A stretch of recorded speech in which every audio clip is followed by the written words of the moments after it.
Yes, OGP, the One Giant podcast, where I am your host, Adam Armbrecht. No Andy Makowitz on this one as we come in both live on YouTube and then ultimately on the podcast, breaking down the breaking news that it is official. The New York Football Giants have hired their GM of, we think, the future. There have been a fairly wide net cast in the first round of interviews. You had Ryan Poles from the Kansas City Chiefs brought back in for a second interview. Adam Peters of the 49ers wrapped up his second interview yesterday, but the very first one in the door initially, the very first one in for a second interview was Joe Schoen, assistant GM of the Buffalo Bills, and now officially the New York Football Giants GM. We dive in on what it means, some of his initial comments, and then, of course, what it'll look like going forward here when it comes to filling that head coaching vacancy and ultimately roster construction, free agency, and the NFL draft. Takeaways just from him right off the bat here as we dive in. It's an honor to accept the position of general manager for the New York Giants. That's an easy one. We call that a layup when you're speaking about taking on the new role for Joe Schoen. But now the work begins. My immediate focus is to hire a head coach with who I will work in lockstep to create create a collaborative environment for our football organization. He also said in regards to the head coaching search and who's going to be brought in, there's some speculation. The connection, obviously, with Daboll there on the Buffalo Bills staff right now as the offensive coordinator preparing for a big matchup this weekend. So depending on how quickly this information comes out, it could be delaying what may feel like an inevitable hire there because of the playoff run that they're going on. But we also know that the New York Giants had already requested to interview Dan Quinn, defensive coordinator from the Dallas Cowboys, and also another request in for Brian Flores. You do have Joe Schoen with some ties to the Miami Dolphins, and Flores obviously 3 seasons there as the head coach, and then going back to New England Patriots days as well. But in regards to it, we will cast a wide net regarding our search for a head football coach, Joe Schoen said. But more importantly, it has to be a person who possesses the ability to lead an organization and the ability to motivate and develop players. We know that John Mara had come out and said in his end of the season press conference, first and foremost, want to get a GM in the door here. We obviously want to start to correct what has been a really rough run for the organization. Beyond that, he said that it wouldn't be necessarily a package deal between GM hire and then head coach hire. They wanted to make sure, unlike the last time around, that they were cautious in the process, that they were thorough in the process, and gave themselves the best chance to right this organizational ship. That being said, they have the 2 interviews scheduled. There was some speculation coming into today that Brian Flores would be the, quote, leader in the clubhouse to get the job. If Peters had gotten it, then you had overlap with them going back to the New England days. Obviously, Dan Quinn has been a relatively hot name on the market coming out of the Dallas Cowboys wildcard playoff loss, had success, went to a Super Bowl as a head coach with the Atlanta Falcons. It just seems like, which, by the way, is where this all began, that if you're hiring Joe Schoen, he was going to bring on Daboll, and that was going to be the direction that you go. The other thread that we can tie it to as well, if you like Joe Schoen and if you like having Brian Daboll come on as the head coach, there's 2 things. One, Andy and I were leaning in the direction of Adam Peters, really just like I think the long-standing history of the 49ers organization, and we like the stops that Peters had before. But now in Joe Schoen, if you're going to be at this place where he comes in and then you're bringing in Daboll, you can look at the quarterback position in Josh Allen and see the success that they've been able to have with him, a quarterback that came into the league, was not terribly accurate, and has been built up into a dual threat, can use his legs, can obviously use his arm, and they've really helped to build an offense around him that caters to his talents. One of the things that also came out recently in regards to Daniel Jones was that the consensus among all of the GM candidates is that Daniel Jones has had a very bad run of luck when it comes to being in an organization that has had multiple head coaches over his tenure. Started with Pat Shurmur, then went to Joe Judge, and will now be on to his 3rd coach, and then also has seen multiple systems. So it's maybe hard to evaluate the talent and what he's capable of. But in this opportunity, now with Joe Schoen and with Brian Daboll, if that were to be the tandem that gets created here, you have an opportunity to maybe get a good look in year number 4 for Daniel Jones. And it goes back to what Andy and I had talked about time and time again.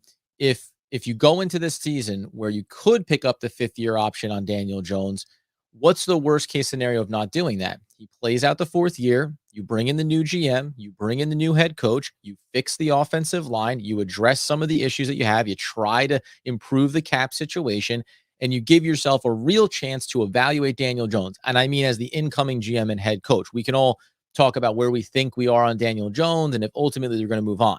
But this year coming up can be the new era of the Giants and evaluating, getting one last look at this young quarterback. And if it's not going to be the quarterback of the future, it's not the worst thing in the world that you come into a draft class that is fairly weak at the quarterback position, and you can go ahead and make decisions about trading back from 5 or from 7, maybe pushing off a first round pick into next year and giving yourself a couple of assets to move up the board and make sure you can target and acquire the QB that you want to go get.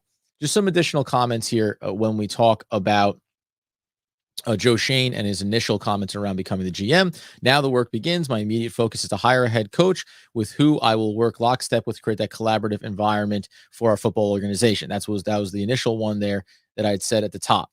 We'll cast that wide net as well. Mentioned where we want to go here. Is this going to be someone that can lead this team forward? I think Brian Flores, just to walk through those candidates real quickly again, Flores is obviously someone who had success in Miami from a record standpoint, but also butted heads with the GM, moved on from a lot of coordinators in fairly quick time as well over his 3 seasons there.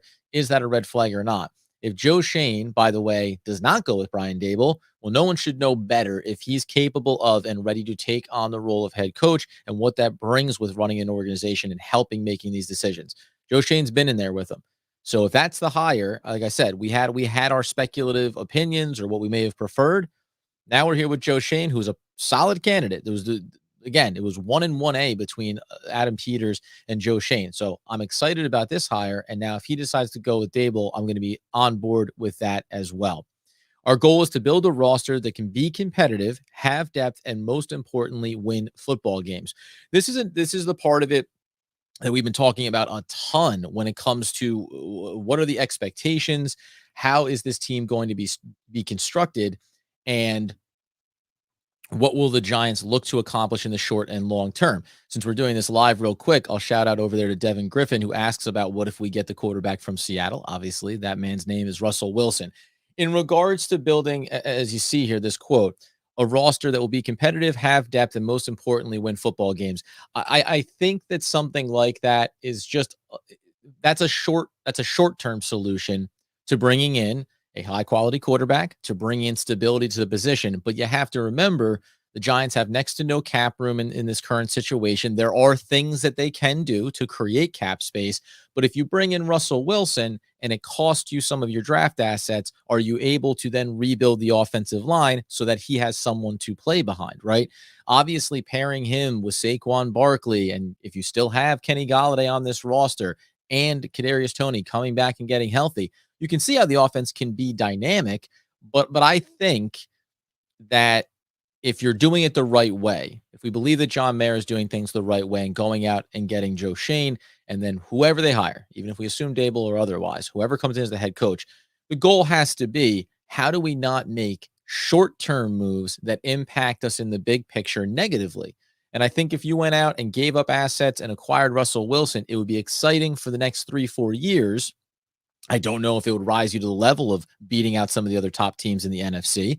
We can look around there speculatively and say, is Aaron Rodgers still going to be in Green Bay? What's the state of the Rams going to be in another few years with all the moves and sacrifices that they've made recently? So it's not that it's not a viable option, but the cost could be a little bit steep. And again, I think John Mara, Steve Tisch, the Giants organization, they want to get back on level footing here. And the way that you do that is you take the first year, you assess the roster, you make the prudent moves when it comes to the finances. There's a big date coming up that we're going to get into going forward starting next week, and that's June 1. There's a lot of cap considerations that come into play when you look at June 1st, specifically around the trade, pre or post June 1 trade. And I think that that's going to be interesting when you take a look at guys like Logan Ryan, a veteran, when you take a look at a guy like Kenny Galladay, whatever his diminished value on the market may be right now, when you take a look at a guy like Blake Martinez coming back from injury, or a player like Sterling Shepard also returning from injury, and obviously a guy that represents money on the books and probably not a big part of the long-term future for the Giants. So these are the things that I think when we look at it, you want this new GM to come in and make those assessments first and foremost. Who is going to be a part of this organization going forward? And who are guys that we need to start to find the exit strategy on? And the second component to that is, and let's not cut off our nose to spite our face here, moving the money too early, taking on dead cap hits, and then restricting ourselves again for the next year and the year after. James Bradbury would be another name that comes to mind when you think about who would you be considering moving on from potentially as you progress through this offseason. So, that last piece of this quote about building a competitive team with depth and with, of course, the ability to win football games. My version of this team just would be to see a young squad that is competitive, but that first and foremost fixes the key areas that we've seen be issues for the past decade. That's offensive line, and then fleshing out what you're going to do at some of the skill positions on the offensive side of the ball. It's exciting let's just stay on task here with Joe Schoen. This is a fantastic hire. He has a tremendous track record. And obviously, when you look at the Buffalo Bills, you've seen what they've been able to create there over the last handful of seasons. He's been a big part of it. And if you go by the GM in Buffalo, Bean, he said, going back a couple of years in an article with The Athletic, Joe Schoen is going to be a GM. He has all of the thought process, all of the considerations, all of the experience, all of the knowledge to walk into an organization and make smart, calculated decisions about how to be successful in the short and long term. So it's always good to obviously get praise from those that have worked around him. But again, this is the next phase, evaluating the roster, assessing free agency, and figuring out what are a handful of moves that we may want to make when we look at this offseason and prepare for the draft. We'll tap back in here into the comments real quick here as this will go out as a podcast, obviously on the back end, but live on YouTube. Who will be the better coach you think that can work, and who not to pick for coach? That's again from Devin Griffin. It's interesting. Like I said, I'm not the only pause I had with Brian Flores was the rumor that he was saying Giants head coaching position is top on my list. Also, I really want to pair myself with Deshaun Watson. Again, this is like the second layer beyond a Russell Wilson move. Obviously, Watson's a tremendous talent, comes with a $40 million price tag and the cost of acquiring him.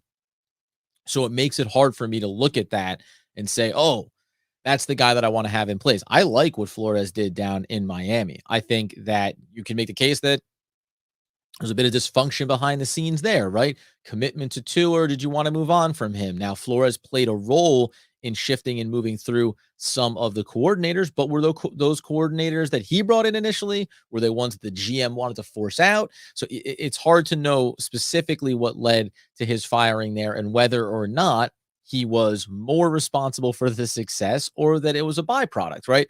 So I don't have any problem with Flores. Daboll, I'm fine with. And I don't want to sell it short. I'd be fine with that hire.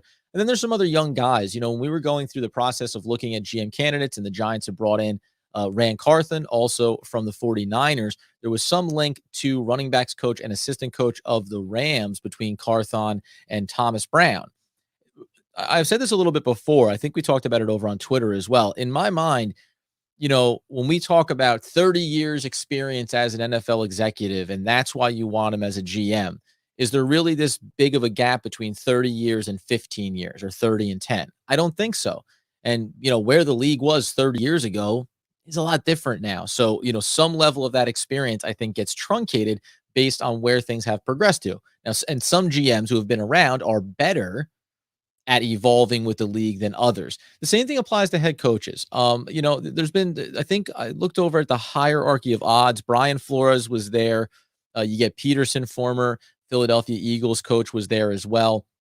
Someone had mentioned Josh McDaniels along the way. I don't think, though I could be wrong, that would seem like more of a long shot to me, especially now. Again, odds on Daboll probably rises right up these charts here. Again, when we were talking about Adam Peters, I looked inside the Niners organization. A buddy of mine said, why not D'Amico Ryans, who's the defensive coordinator there? Relatively short tenure in the NFL as a coach. But I'm fine going with a young mind. Again, I think this is why securing the GM is the most important piece of this, because now I get to take the big step back and say, think to when the Giants hired Dave Gettleman. We all sat there and said, well, you interviewed a handful of guys. John Mara has this sense in his mind that he wants to stick with Eli Manning, wants to try to win again with him. And I said before on the podcast that I loved Eli Manning and I was willing to go down that rabbit hole. But the point being is, once you make that choice, once you made that commitment, it did feel like you already saw this thing of, well, I've been given stipulations, right? And Dave Gettleman made all of his own disastrous decisions from there, certainly. But it never felt like you were putting the general manager in control to, as we've heard again, to have carte blanche, to make all the necessary decisions to fix the organization. It very much was this, and we don't have to go down the entire history of it, but we know, right? You mismanage sitting down Eli Manning for Geno Smith. That ends up reflecting very poorly on your organization and honoring the best quarterback of the franchise and one who led you to 2 Super Bowls and picked up 2 Super Bowl MVPs along the way. So this whole thing ends up extending out the timeline of how do you say goodbye to Eli Manning? So you bring in a GM that will acquiesce to that, and then he mismanages assets in the draft, and he constructs a terrible roster, and he spends money on bad players and makes poor trades. You never felt like you were going to be able to trust him, right? And that extends to the idea of the coaching search. You hired Dave Gettleman, kind of sat around on your hands, ended up with Pat Shurmur. Then you turn around, and the next thing, now this is John Mara's influence. He hears from Bill Belichick. It's on high authority. Guy comes out of nowhere in Joe Judge. It ends up being a mistake. I can acknowledge that I wasn't against it at the time because I'm always willing to buy in. I'm always willing to get excited about what the opportunity is and if a young head coach could turn things around for the New York Football Giants. That also didn't work out. It feels like in this moment right now that the Giants have finally calmed themselves down. That John Mara and Tisch, they finally settled themselves down. They've identified a quality GM, and they're going to bring him in and say, what do you want to do? Who is your head coach? Evaluate. And listen, John Mara has told us all along, and I actually do take him at his word on this, that whatever meddling he had done on the front end, once he had Gettleman in and once he had Joe Judge in, everything was predicated on the idea of, you tell me what do you want, right? You like this player in free agency?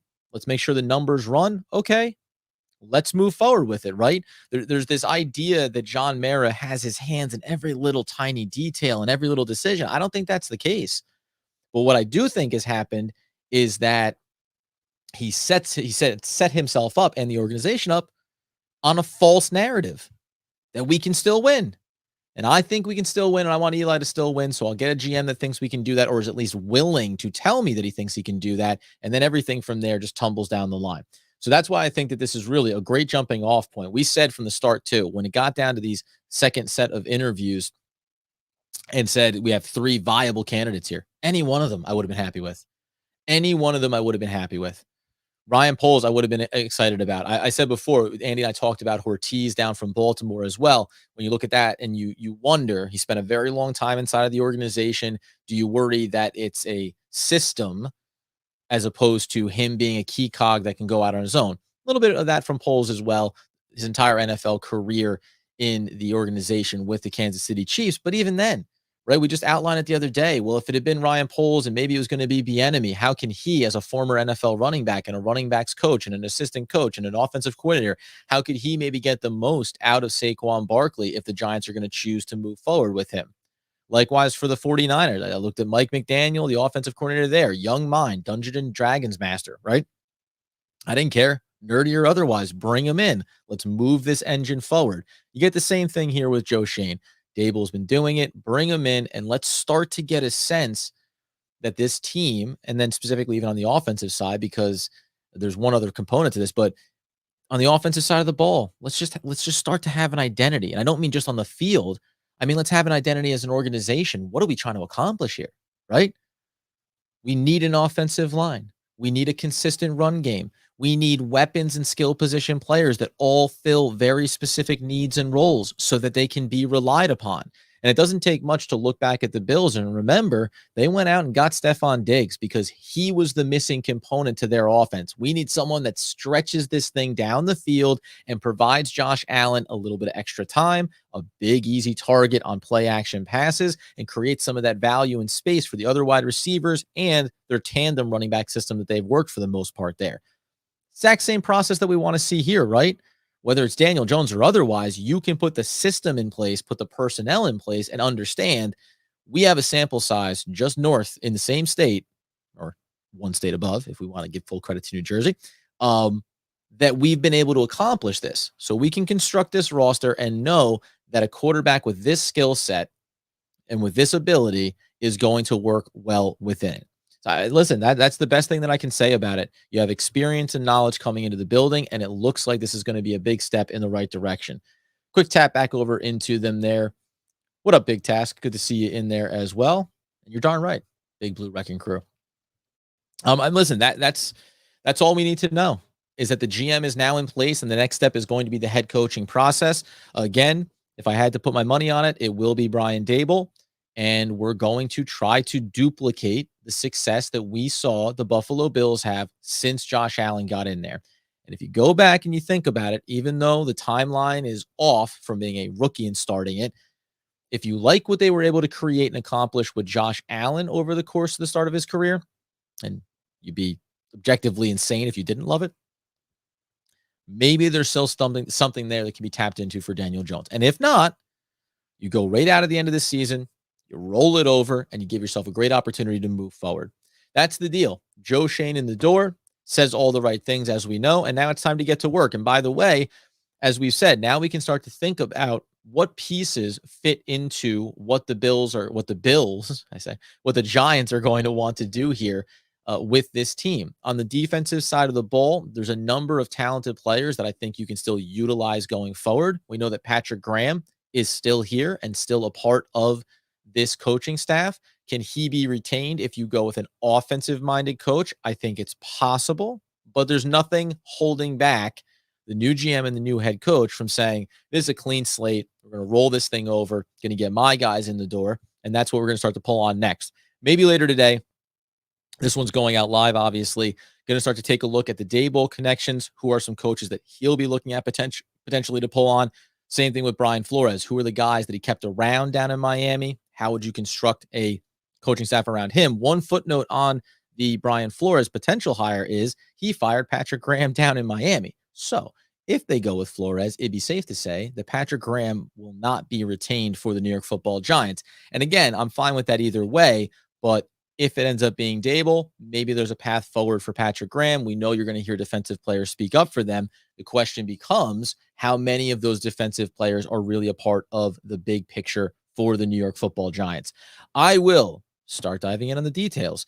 I will start dissecting what the coaching staff could look like, and we'll start to compile the list of players both on this roster and potentially in free agency, taking a look at Buffalo and who's going to be on the market and how the Giants might start to look at things now that we have at least the GM in place. Whether or not the head coach is a lock or not, you can start to make some of these other connections in the background. We'll probably end up doing more episodes over the weekend. We're going to have the bonus pick special coming out as well. Andy and I selected all 4 of the games. I'm trailing in that, but hoping to fight my way back through. That's the deal, my friends. The New York Football Giants have hired the new general manager in Joe Schoen, former assistant of the Buffalo Bills. It'll all become official and all those little things, the bells and whistles that go along with it. But it was a good process, I think. Took a couple of weeks, didn't rush it, gave yourself the opportunity to meet with other very qualified and well-regarded candidates, and ultimately the New York Football Giants go with Joe Schoen. We'll be back in breaking down all of the news and notes around this, including yours truly, getting into a little bit of that look at the draft, just starting to set a board and getting some names in our mind of where the New York Football Giants could start to look as we turn this thing right off from the guardrails and careening down into a ravine back on the road to success for the New York Football Giants. We'll be back in talking it early and often. Thank you for anybody that got in on the live. Please subscribe to the YouTube channel if you've seen. We're ramping up our content over there. Get in on the comments. Tell me who you prefer as the head coach. Is there any dark horse candidates that aren't being mentioned that you would like to see get an opportunity to be a part of this staff? We have a couple of other guys, maybe not the head coaching level, but certainly if you want to build a quality organization overall, get into those names as well. I mentioned it once before. Culley, formerly of the Houston Texans. I think he's a good mind to get into the building. Take that little nugget, but get after us. We want to hear from everybody, want to interact with you all as we continue to drive through this off season and what really does feel like a new and fresh start for the New York Football Giants. In the meantime, as Andy Makowitz would want, need, and nay, demand you the people know, as always, let's go Big Blue.